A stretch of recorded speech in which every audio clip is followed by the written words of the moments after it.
जय जय माता रानी जगदम्बा भवानी की जय हो। हम आपके लिए लेके आए हैं 6वां अध्याय,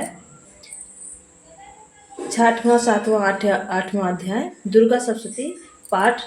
6वां अध्याय, 7वां अध्याय और 8वां अध्याय। पहले वीडियो में हमने दे रखा है पहला अध्याय, दूसरा और तीसरा अध्याय। दूसरे वीडियो में हमने जो है तीसरा, चौथा, 5वां अध्याय दे दिया, क्योंकि अध्याय बहुत ही बड़ा था इसलिए मैंने 3 ही अध्याय इसमें दिए। तो आइए सुनते हैं।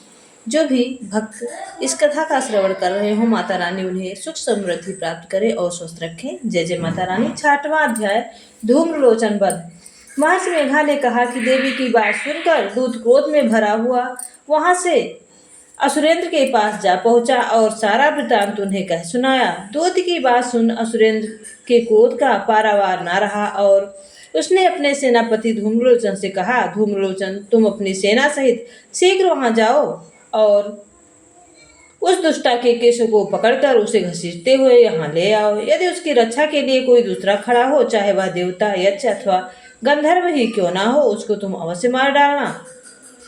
महर्षि मेघा ने कहा कि शुम्भ के इस प्रकार आज्ञा देने पर धूम्रलोचन 60,000 राक्षसों की सेना को साथ लेकर पहुंचा और देवी को ललकार कर कहने लगा, अरे तू अभी शुंभ और निशुंभ के पास चल। यदि तू प्रसन्नता पूर्वक मेरे साथ ना चलेगी तो मैं तेरे केशों को पकड़कर घसीटता हुआ ले चलूंगा। देवी बोली, असुरेंद्र का भेजा हुआ तेरे जैसा बलवान यदि बलपूर्वक मुझे ले जाएगा तो ऐसी दशा में मैं तुम्हारा कर ही क्या सकती हूँ। महर्षि मेघा ने कहा। ऐसा कहने पर धूम्रलोचन उनकी ओर लपका, किंतु देवी ने उन्हें अपनी हुंकार से ही भस्म कर डाला। यह देखकर असुर सेना क्रुद्ध होकर देवी की ओर बढ़ी, परंतु अंबिका ने उन पर तीखे बाणों, शक्तियों तथा फरसों की वर्षा आरंभ कर दी। इतने में देवी का वाहन भी अपनी ग्रीवा के बालों को झटकता हुआ और बड़ा भारी शब्द करता हुआ असुर सेना में कूद पड़ा। उसने कई असुर अपने पंजों से, कई अपने जबड़ों से और कई को धरती में पटककर अपनी दाढ़ों से घायल करके मार डाला। उसने कई असुरों के अपने नखों से पेट फाड़ डाले और कई असुरों का तो जय जय माता रानी केवल थप्पड़ मारकर सिर धड़ से अलग कर दिया। कई असुरों की भुजाएं और सिर तोड़ डाले और गर्दन के बालों को हिलाते हुए उसने कई असुरों को पकड़कर उसके पेट फाड़कर उनका रक्त पी डाला। इस प्रकार देवी के उस महा बलवान सिंह ने क्षण भर में असुर सेना को समाप्त कर दिया। शुंभ ने जब यह घटना सुनी तो देवी ने धूम्रलोचन असुर को मार डाला और उसके सिंह ने सारी सेना का संहार कर डाला। तब उसको बड़ा क्रोध आया। उसने मारे क्रोध के होठ फड़फड़ाने लगे। धूम्रलोचन असुर को मार डाला और उसके सिंह ने सारी सेना का संहार कर डाला। तब उसको बड़ा क्रोध आया। उसके मारे क्रोध के होठ फड़फड़ाने लगे और उसने चंड तथा मुंड नामक महासुरों को आज्ञा दी, हे चंड, हे मुंड, तुम अपने साथ एक बड़ी सेना लेकर जाओ और उस देवी के बाल पकड़कर उसे तुरंत यहाँ ले आओ। यदि उनको यहाँ लाने में किसी प्रकार का संदेह हो तो अपनी सेना सहित उससे लड़ते हुए उसको मार डालो और जब वह दुष्टा और उसका सिंह दोनों मारे जावें तब भी उनको बांध कर यहाँ ले आना। यहाँ समाप्त होता है दुर्गा सप्तशती का 6वां अध्याय। 7वें अध्याय में चंडमुंड का वध।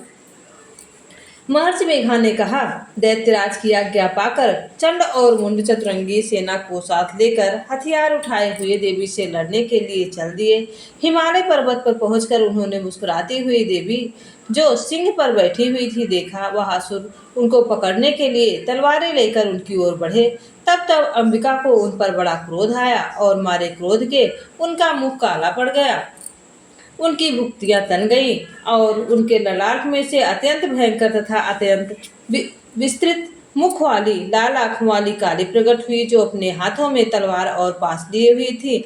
वह विचित्र खड्ग धारण किए हुई थी तथा चीते की चर्म की साड़ी एवं नरमुंडों की माला पहन रखी थी। उनका मांस सूखा हुआ और शरीर केवल हड्डियों का ढांचा था, जो भयंकर शब्द से दिशाओं को पूर्ण कर रही थी। वह असुर सेना पर टूट पड़ी और दैत्यों को भक्षण करने लगी। वह पार्श्व राक्षसों, अंकुशधारी महावतों, हाथियों, पर सवार योद्धाओं और घंटा सहित हाथियों को एक हाथ में पकड़कर अपने मुंह में डाल रही थी और इसी प्रकार वह घोड़ों, रथों, सारथियों और रथों में बैठे हुए सैनिकों को मुंह में डालकर भयानक रूप से चबा रही थी। किसी के केस पकड़कर, किसी की गर्दन पकड़कर, किसी को पैरों से दबाकर, किसी दैत्य को छाती से मसलकर मार रही थी। वह दैत्य के छोड़े हुए बड़े बड़े अस्त्र शस्त्रों को मुंह में पकड़कर और क्रोध में भरकर उनको दांतों से पीस रही थी। उसने कई बड़े बड़े असुर भस्म कर डाले, कितनों को रौद्र डाला और कितनों को मार के मारे भाग गए। कितनों को उसने तलवार से ही मार डाला, कितनों को अपने दांतों से समाप्त कर दिया। और इस प्रकार की देवी ने क्षण भर में संपूर्ण दैत्य सेना को नष्ट कर दिया। यह देख पराक्रमी चंड काली देवी की ओर लपका और मुंड ने भी देवी पर अपने भयानक बाणों की वर्षा आरंभ कर दी और अपने हजारों चक्र उस पर छोड़ते हुए उस समय वह चमकते हुए बाण और चक्र देवी के मुंह में प्रविष्ट हुए इस प्रकार दिख रहे थे जैसे मानो बहुत से सूर्यमेघों की घटा में प्रविष्ट हो रहे हों। इसके पश्चात भयंकर शब्द के साथ काली ने अत्यंत जोश में भरकर विकट अट्टहास किया। जय जय काली माता। उनका यह भयंकर मुख देखा नहीं जा रहा था। उनके मुख में श्वेत दांतों की पक्ति चमक रही थी। फिर उनके तलवार हाथ में लेकर हूं शब्द कहकर चंड के ऊपर आक्रमण किया और उसके केस पकड़कर उसका जय जय माता काली, जय माँ जगदम्बा की जय है, सिर काटकर अलग कर दिया। चंड को मरा हुआ देखकर मुंड देवी की ओर लपका, परंतु देवी ने क्रोध में भरे उसे भी अपनी तलवार से यमलोक पहुंचा दिया। चंड और मुंड को मरा हुआ देखकर उनकी बाकी बची हुई सेना वहां से भाग गई। इसके पश्चात काली चंड और मुंड के कटे हुए सिरों को लेकर चंडिका के पास गई और प्रचंड अट्टहास के साथ कहने लगी, हे देवी, चंड और मुंड दो महादैत्यों को मारकर तुमने भेंट कर दिया है। अब शुंभ और निशुंभ का तुमको स्वयं वध करना है। महर्षि मेघा ने कहा। वहां लाए हुए चंड और मुंड के सिरों को देखकर कल्याणमयी चंडी ने काली से मधुर वाणी में कहा, हे देवी, तुम चूंकि चंड और मुंड को मेरे पास लेकर आई हो, अतः संसार में चामुंडा के नाम से तुम्हारी ख्याति होगी। यहाँ सब समाप्त होता है दुर्गा सप्तशती का 7वां अध्याय। जय जय माँ काली। 8वां अध्याय है रक्त बीज का वध। जय माँ काली। महर्षि मेघा ने कहा, चंड और मुंड नामक असुरों के मारे जाने से और बहुत सी सेना के नष्ट हो जाने से असुरों के राजा प्रतापी शुंभ ने क्रोध युक्त होकर अपनी संपूर्ण सेना को युद्ध के लिए तैयार होने की आज्ञा दी। उसने कहा, अब उदयायुध नामक 86 असुर सेनापति अपनी सेना के साथ युद्ध के लिए जाएं और कंबू नामक 84 सेनापति भी युद्ध के लिए जाएं और कोटिवीर नामक 50 सेनापति, धौम्रकुल नामक के 100 सेनापति प्रस्थान करे। कलक, दौहर्द, मौर्य और कालकेय यह दैत्य भी मेरी आज्ञा से सचकर युद्ध के लिए कूच करे। भयानक शासन करने वाला असुरों का स्वामी शुंभ इस प्रकार की आज्ञा देकर बड़ी सेना के साथ युद्ध के लिए चला। उसकी सेना को अपनी ओर आता देखकर चंडिका ने अपनी धनुष की टंकोर से पृथ्वी और आकाश के बीच का भाग बुझा दिया। हे राजन, इसके पश्चात देवी ने के सिंह ने दहाड़ना आरंभ कर दिया और अंबिका के घंटे के शब्दों से उस ध्वनि की ओर भी बढ़ा दिया। धनुष की टंकोर से इनकी दहाड़ और घंटे की के शब्द से पृथ्वी और आकाश के बीच का भाग गूंज उठा और इसके साथ ही देवी ने अपने मुख को और भी भयानक बना लिया। ऐसे भयंकर शब्द को सुनकर राक्षसी सेना ने देवी तथा सिंह को चारों ओर से घेर लिया। हे राजन, उस समय दैत्यों के नाश के लिए और देवताओं के हित के लिए ब्रह्मा, शिव, कार्तिकेय, विष्णु तथा इंद्र आदि सभी देवों की शक्तियां जो अत्यंत पराक्रम और बल से संपन्न थी, उनके शरीर से निकलकर उसी रूप में चंडिका देवी के पास आ गईं। जिस देवता का जैसा रूप था वैसा आभूषण थे और जैसा वाहन था वैसा ही रूप, आभूषण और वाहन लेकर उन देवताओं की शक्तियां दैत्यों से युद्ध करने के लिए आई। हंस युक्त विमान में बैठकर और रुद्राक्ष की माला तथा कमंडल धारण करके ब्रह्मा जी की शक्ति आई। वृषभ पर सवार होकर हाथ में त्रिशूल लेकर महानाग कंकड़ पहनकर और चंद्र रेखा से विभूषित होकर भगवान शंकर की शक्ति महेश्वरी आई और मोर पर आरूढ़ होकर हाथ में शक्ति लिए दैत्यों से युद्ध करने के लिए कार्तिकेय जी की शक्ति उन्हीं के रूप में धारण करके आई। भगवान विष्णु की शक्ति गरुड़ पर सवार होकर शंख चक्र सांग गदा धनुष तथा खड़ग हाथ में लिए हुए आई। श्री हरि की शक्ति बाराही बाराह का शरीर धारण करके आई और नृसिंह के समान शरीर धारण करके उनकी शक्ति नरसिंही भी आई। उनकी गर्दन के झटकों से आकाश के तारे टूट पड़ते थे और इसी प्रकार देवराज इंद्र की शक्ति इंद्री भी ऐरावत के ऊपर सवार होकर आई। पश्चात इन देवी देवताओं से घिरे हुए भगवान शंकर ने चंडिका से कहा, मेरी प्रसन्नता के लिए तुम शीघ्र ही इन असुरों को मारो। इसके पश्चात देवी के शरीर से अत्यंत उग्र रूप वाली सैकड़ों गिदड़ियों के समान आवाज करने वाली चंडिका शक्ति प्रकट हुई। उस अपराजिता देवी ने धूमिल जटा वाले भगवान श्री शंकर से कहा, हे प्रभु, आप मेरी ओर से दूत बनकर शुंभ और निशुंभ के पास जाइए और उन अत्यंत गर्वीले दैत्यों से कहिए तथा उनके अतिरिक्त और भी जो दैत्य हैं वहां युद्ध के लिए उपस्थित हों। उनसे भी कहिए, जो तुम्हें अपने जीवित रहने की इच्छा हो तो त्रिलोकी का राज इंद्र को दे दो। देवताओं को उनका यज्ञ का भाग मिलना आरंभ हो जाए और तुम पाताल को लौट जाओ, किंतु यदि बल के गर्भ में तुम्हें लड़ने की इच्छा हो तो फिर आ जाओ, तुम्हारे मांस से मेरी उंगलियां तृप्त होंगी। चूंकि उस देवी ने भगवान शंकर को दूत के कार्य में नियुक्त किया था, इसलिए वह संसार में शिवदूती के नाम से विख्यात हुई। भगवान शंकर ने देवी का संदेश पाकर उन दैत्यों के क्रोध का कोई आरा पार न रहा और वह जिस स्थान पर देवी विराजमान थी वहां पहुंचे और जाने के साथ ही उस पर बाणों की वर्षा करना प्रारंभ कर दिए। देवी ने अपने फेंके हुए बाणों, शक्तियों, त्रिशूल और फरसों को अपने बाणों से काट डाला और काली देवी उन देवी के साथ आगे खड़ी होकर शत्रुओं को त्रिशूल से विदीर्ण करने लगी और खड़ंग वांग से कुचलने लगी। ब्रह्माणी जिस तरफ दौड़ी थी उसी तरफ अपने कमंडल का जल छिड़क कर दैत्यों के वीर व बल को नष्ट कर देती थी। इसी प्रकार महेश्वरी त्रिशूल से, वैष्णवी चक्र से और अत्यंत कोप वाली कौमारी शक्ति द्वारा असुरों को मार रही थी। और इंद्रिय जय जय माता रानी इंद्रिय के बाज के प्रहार से सैकड़ों दत्त रक्त की नदियां बहाते हुए पृथ्वी पर सो गए। वाराही ने कितने ही राक्षसों को अपनी थूथन द्वारा मृत्यु के घाट उतार दिया।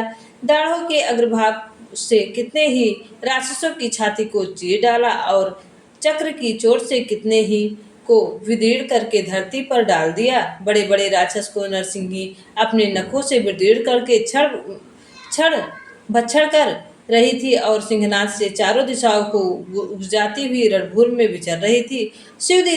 शिवदूती के प्रचंड अट्टहास से कितने ही दैत्य भयभीत होकर पृथ्वी पर गिर पड़े और उनके गिरते ही वह उनको भक्षण कर गई।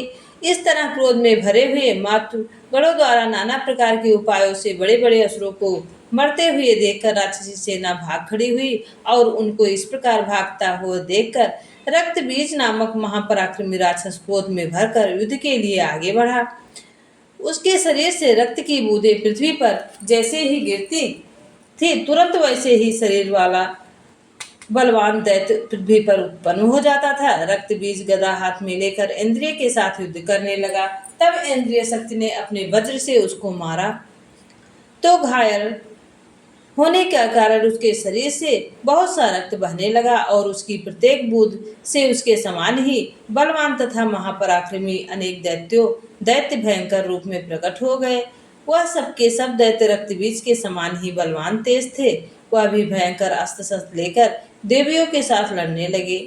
जब इंद्री के वज्र के प्रहार से उसके मस्तक पर चोट लगी और रक्त बहने लगा तो उसके समान हजारों पुरुष उत्पन्न हो गए। वैष्णवी ने चक्र से और इंद्रिय ने गदा से रक्तबीज को चोट पहुंचाई और वैष्णवी ने चक्र से घायल होने पर उसके शरीर से जो रक्त बहा उससे हजारों महासुर उत्पन्न हुए, जिसके द्वारा यह संपूर्ण जगत व्याप्त हो गया। और कौमारी ने शक्ति से, वाराही ने खड्ग से और महेश्वरी ने त्रिशूल से उसको घायल किया। इस प्रकार क्रोध में भरकर उस महादैत्य ने सब मातृ शक्तियों पर पृथक पृथक गदा से प्रहार किया और माताओं ने शक्ति तथा शूल इत्यादि से उनको बार बार घायल किया। उसके सैकड़ों महादैत्य उत्पन्न हुए और इस प्रकार उस रक्तबीज के दुर्धर्ष पर उत्पन्न हुए असुरों से संपूर्ण जगत व्याप्त हो गया, जिससे देवता को भय हुआ। देवताओं को भयभीत देखकर चंडिका ने काली से कहा, हे चामुंडे, अपने मुख को बड़ा कर और मेरे शस्त्रघात से उत्पन्न हुए रक्त बिंदुओं तथा रक्त बिंदुओं से उत्पन्न हुए महासुरों को तुम अपने मुख में भक्षण करती जाओ। इसी प्रकार रक्त बिंदुओं से उत्पन्न महादैत्यों को भक्षण करती हुई तुम रणभूमि में विचरो। इस प्रकार रक्त क्षीण होने से यह दैत्य नष्ट हो जाएगा। तुम्हें भक्षण करने के कारण अन्य दैत्य उत्पन्न नहीं होंगे। काली ने इस प्रकार कहकर चंडिका देवी ने रक्त बीज पर अपने त्रिशूल से प्रहार किया। काली देवी ने अपने मुख में उनका रक्त ले लिया। तब उसने गदा से चंडिका पर प्रहार किया। प्रहार से चंडिका को तनिक भी कष्ट नहीं हुआ, किंतु रक्त बीज के शरीर से बहुत सा रक्त बहने के कारण, लेकिन उससे गिरते के साथ ही काली ने उनको अपने मुख में ले लिया। काली के मुख में उस रक्त से जो असुर उत्पन्न होते उसको माँ ने भक्षण कर लिया और रक्त को पीती गई। तदंतर देवी ने रक्त बीज को, जिसका कि रक्त काली ने पिया था, चंडिका ने उस दैत्य को वज्र, बाण, खड्ग और सृष्ट इत्यादि से मार डाला। हे राजन, अनेक प्रकार के शस्त्रों से मारा हुआ और फूस से वंचित वह महादैत्य रक्त बीज पृथ्वी पर गिर पड़ा। हे राजन, उसके गिरते से देवता अत्यंत प्रसन्न हुए और माताएं उन असुरों का रक्त पीने के पश्चात उद्यत होकर नृत्य करने लगी। जैसे दुर्गा सप्तशती का 8वां अध्याय यहाँ समाप्त होता है। 9वां अध्याय निशुंभ का वध। राजा ने कहा, ऋषिराज, अपने रक्त बीज के वध के संबंध में रखने वाला वृतांत मुझे सुनाया। अब मैं रक्त बीज के मरने के पश्चात क्रोध में भरे हुए शुंभ और निशुंभ ने जो कर्म किया वह सुनाना चाहता हूँ। महर्षि मेघा ने कहा, रक्त बीज के मारे जाने पर शुंभ और निशुंभ को बड़ा क्रोध आया और अपनी बड़ी सेना का इस प्रकार सर्वनाश होते देखकर निशुंभ देवी पर आक्रमण करने के लिए दौड़ा। उसने साथ बहुत से बड़े बड़े असुर देवी को मारने के लिए दौड़े और पराक्रमी शुंभ अपनी सेना सहित चंडिका को मारने के लिए बढ़ा। फिर शुंभ और निशुंभ का देवी से घोर युद्ध होने लगा और दोनों असुर इस प्रकार देवी पर बाण फेंकने लगे जैसे मेघों से वर्षा हो रही हो। उन दोनों के चलाए हुए बाणों को देवी ने अपने बाणों से काट डाला और अपने शस्त्रों की वर्षा से उन दोनों दैत्यों को चोट पहुंचाई। निशुंभ ने तीक्ष्ण तलवार और चमकती हुई ढाल लेकर देवी के सिंह पर आक्रमण किया। अपने वाहन को चोट पहुंचती हुई देखकर देवी ने अपने क्षुरप्र नामक वार से निशुंभ की तलवार पर ढाल दोनों को ही काट डाला। तलवार और ढाल कट जाने पर निशुंभ ने देवी पर शक्ति से प्रहार किया। देवी ने अपने चक्र से उनके 2 टुकड़े कर दिए। यह देख दैत्य मारे क्रोध के जन भूल गया और उसने देवी के मारने के लिए उनकी ओर शूल फेंका, किंतु देवी ने अपने मुक्के से उनको चूर चूर कर डाला। फिर उसने देवी पर गदा से प्रहार किया। देवी ने त्रिशूल से गदा को भस्म कर डाला। इसके पश्चात वह फरसा हाथ में लेकर देवी की ओर लपका। देवी ने अपने तीखे बाणों से उसे धरती पर सुला दिया। अपने पराक्रमी भाई निशुंभ के इस प्रकार से मरने पर शुंभ क्रोध में भरकर देवी को मारने के लिए दौड़ा। वह रथ में बैठा हुआ उत्तम आयुधों से सुशोभित अपनी 8 बड़ी बड़ी भुजाओं से सारे आकाश को ढके हुए था। शुंभ के आते हुए देख देवी ने अपना शंख बजाया और धनुष की टंकार का भी अत्यंत दुस्साहस शब्द किया। साथ ही अपने घंटे के शब्द से, जो कि संपूर्ण दैत्य सेना के तेज से नष्ट करने वाला था, संपूर्ण दिशाओं को व्याप्त कर दिया। इसके पश्चात देवी ने सिंह ने भी अपनी दहाड़ से, जिसे सुनकर बड़े बड़े बलवानों का मत चूर चूर हो जाता था, आकाश, पृथ्वी और 10 दिशाओं को पूरित कर दिया। फिर आकाश में उछलकर काली ने अपने दांतों तथा हाथों को पृथ्वी पर पटका। उनके ऐसा करने से ऐसा शब्द हुआ जिससे कि उससे पहले ही सारे शब्द शांत हो गए। इसके पश्चात शिवदूती ने असुरों के लिए भव्य उत्पन्न करने वाला अट्टहास किया, जिसे सुनकर सब दैत्य थर्रा उठे और सिंह को बड़ा क्रोध आया। फिर अंबिका ने उसे, अरे दुष्टा, खड़ा रह कहा तो आकाश के सभी देवता जय हो बोल उठे। शुंभ ने वहां आकर ज्वालाओं से युक्त एक अत्यंत भयंकर शक्ति छोड़ी, जिसे आते देख देवी ने अपनी महोल्का नामक शक्ति से काट डाला। हे राजन, फिर शुंभ ने सिंहनाद से तीनों लोक व्याप्त हो गए और उसकी प्रतिध्वनि से ऐसा घोर शब्द हुआ जिससे इससे पहले के शब्दों को जीत लिया। शुंभ के छोड़े गए बाणों को देवी और देवी के छोड़े गए बाणों को शुंभ ने अपने बाणों से काटकर सैकड़ों और हजारों टुकड़ों में परिवर्तित कर दिए। इसके पश्चात जब चंडिका ने क्रोध में भरकर शुंभ और त्रिशूल से मारा तो वह मूर्छित होकर पृथ्वी पर गिर पड़ा। जब उनकी मूर्छा दूर हुई तो वह धनुष लेकर आया और अपने बाणों से उनके देवी, काली तथा सिंह को घायल कर दिया। फिर उस राक्षस ने 10 हजार भुजाएं धारण करके चक्रादि आयुधों से देवी को आच्छादित कर दिया। तब भगवती दुर्गा ने कुपित होकर अपने बाणों से उन चक्रों तथा बाणों को काट डाला। यह देखकर निशुंभ हाथ में गदा लेकर चंडिका को मारने के लिए दौड़ा। उनके आते ही देवी ने तीक्ष्ण धार वाले खड्ग से उनकी गदा को काट डाला। उसने फिर त्रिशूल हाथ में ले लिया। देवताओं को दुखी करने वाले निशुंभ और त्रिशूल हाथ में लिए हुए आता देख चंडिका ने अपने शूल से उनकी छाती पर प्रहार किया और उनकी छाती को चीर डाला। शूल प्रदीर्घ हो जाने पर उनकी छाती में से एक उस जैसा ही पराक्रमी दैत्य ठहर जा कहता हुआ निकला। उनको देखकर देवी ने बड़े जोर से ठहाका लगाया। अभी वह निकलने भी नहीं पाया था कि उसका सिर अपनी तलवार से काट डाला। सिर के कटने के साथ ही वह पृथ्वी पर गिर पड़ा। तदंतर सिंह दहाड़ दहाड़ कर असुरों का भक्षण करने लगा और काली शिवदूती भी राक्षसों का रक्त पीने लगी। कौमारी की शक्ति से कितने ही महादैत्य नष्ट हो गए। ब्रह्मांड के कमंडल के जल से कितने ही असुर समाप्त हो गए। कई दैत्य महेश्वरी के त्रिशूल से विदीर्ण होकर पृथ्वी पर गिर पड़े और कई बाराही के प्रभाव से छिन्न होकर धराशायी हो गए। वैष्णवी ने भी अपने चक्र से बड़े बड़े पराक्रमियों का कचूमर निकालकर उन्हें यमलोक भेज दिया और इंद्र से कितने ही महाबली राक्षस टुकड़े टुकड़े हो गए। कई दैत्य मारे गए, कई भाग गए, कितने ही काली शिवदूती और सिंह ने भक्षण कर लिए। सप्तशती का 9वां अध्याय यहाँ समाप्त होता है। दूसरे वीडियो में हम आपके लिए लेके आएंगे 10वां, 11वां और 12वां और 13वां अध्याय। तब तक के लिए माता रानी की कृपा आप सब पर बनी रहे। अध्याय का वीडियो भी हमने डाला है, तो माता रानी की कृपा आप सब पर बनी रहे। आप सभी सुख समृद्धि से भरपूर रहें, स्वस्थ रहें और निरोग रहें और ऐसे ही भक्ति रस का रसपान करते रहिए। और कमेंट में जय माता जी लिखना ना भूलिएगा। जय जय माता रानी, जय काली माता, जय जगदम्बा भवानी की जय।